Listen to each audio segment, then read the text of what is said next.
right, the second season premiere of Star Trek Lower Decks has dropped earlier today, and I've seen it, so let's talk about it.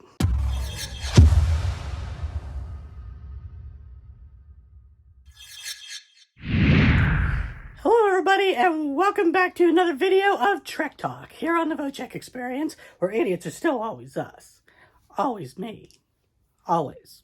This video is also, we're going to be talking a little bit of spoilers, so if you have not seen the episode yet, go watch the episode first before you come back and watch this video. So I'll give you a little bit to go do that. All right, now that we're back, let's get into this. So season 2 of Star Trek Lower Decks opens about 3 months after the events of season 1 finale. And we see each of the characters dealing with the aftermath of that finale in their own different way. We got Mariner on the holodeck, basically kicking butt with some Cardassians, escaping from a Cardassian prison or something or other, basically working out her issues with the fact that Boimler has now left. The Cerritos is now on the Titan with Riker and all them over there. And of course she's mad because Boimler pretty much left without saying goodbye to everybody, so, you know. And we also get to see that Mariner and her mother, Captain Freeman, you know, are working a little bit more together now, doing some of the off-the-books missions that they, you know, that Mariner likes to do and stuff. But we also see that they're both kind of getting tired of it a little bit because they were so used to, you know, being dysfunctional before. So, you know, it's just like, just kind of weird for them. And of course, Commander Ransom is feeling left out, you know, because the whole thing with Captain Freeman and Mariner. We also get to see the aftermath of Rutherford getting his implant removed and everything on season 1. He's still dealing with a little bit of memory issues and stuff. And of course, Tendi is like noticing the differences and stuff and wants to find out what's going on, how to get him back to normal, especially since he's going out on a date that he went on with, you know, somebody before that didn't work out. So she's just like wondering what's going on. And of course, we really don't get to see Boimler until the very end of the episode, having his adventures on the Titan, basically freaking out, you know, going into some kind of weird anomaly. So that's basically the gist of the premiere. So let's get into the good.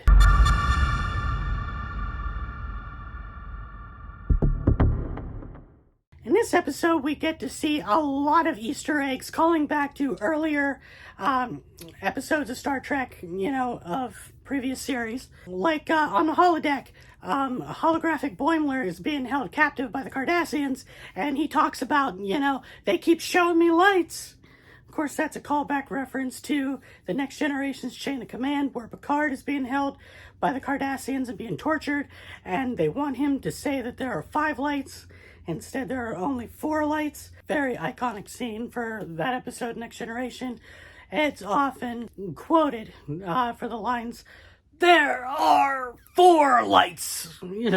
We get to see an old school Federation starship from the old movie era with Kirk and Spock, you know, that movie era, which the animators did a good job with the interiors and everything.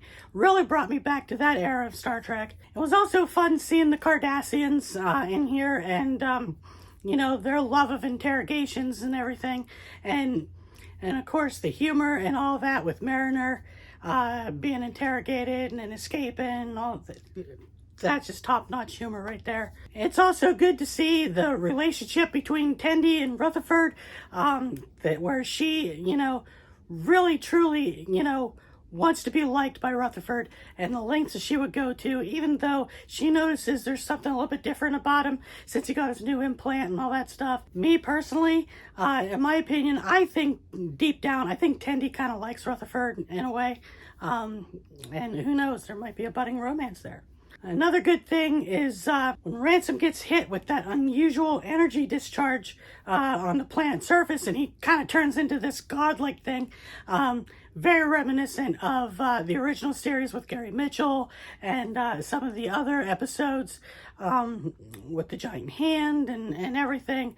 That was really well done. And they even name drop Gary Mitchell. And of course, they also talk about how Kirk was able to stop Gary Mitchell by crushing him with a boulder. The whole funniest part about that whole thing is Mariner kicking Ransom in the balls at the end to get him to snap out of the whole godlike thing. I couldn't stop laughing at that point. That was funny. And like I said, of course, at the end we get to see Boimler, as one of the bridge crew on the Titan, getting shot at by these aliens, and Riker orders them to go into some kind of spatial anomaly type thing, and Boimler like screaming and all that stuff. That's just hilarious right there, and I can't wait to see more about what's going on there in the next episode.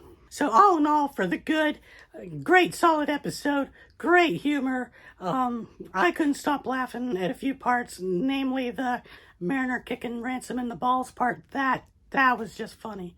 I don't care who you are, that's funny. And a lot of good callbacks to previous Trek episodes. So now that we talked about some of the good, let's talk about some of the bad.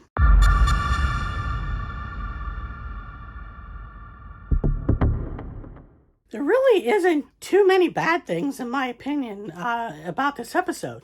Other than the fact that, and this is just my opinion, there wasn't enough Boimler. I mean, I get that they saved, the Boimler scenes on the Titan for the end because they're setting up excitement for episode 2.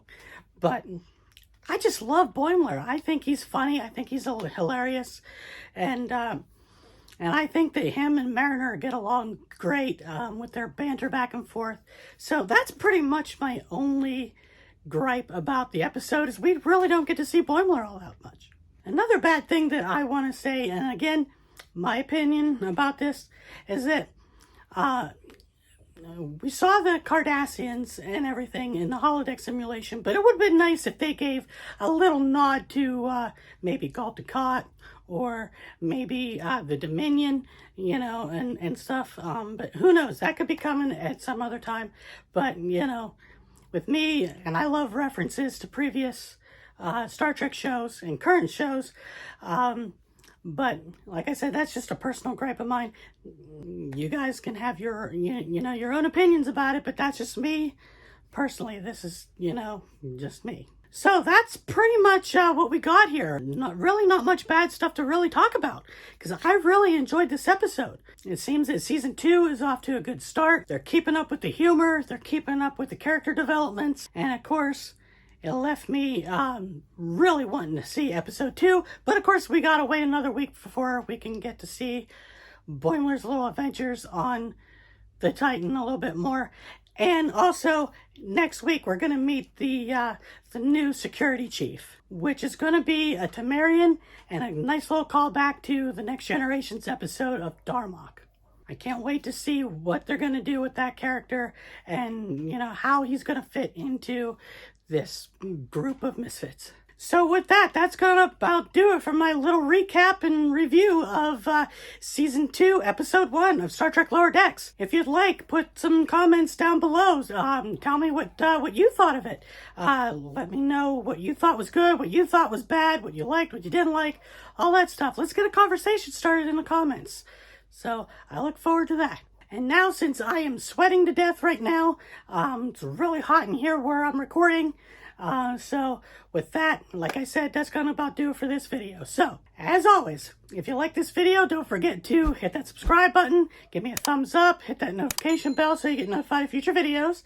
And if you want to support this stupid little channel of mine, don't forget to check out Patreon. That link is down below. And of course, if you want to follow me on Instagram, that link is also down below.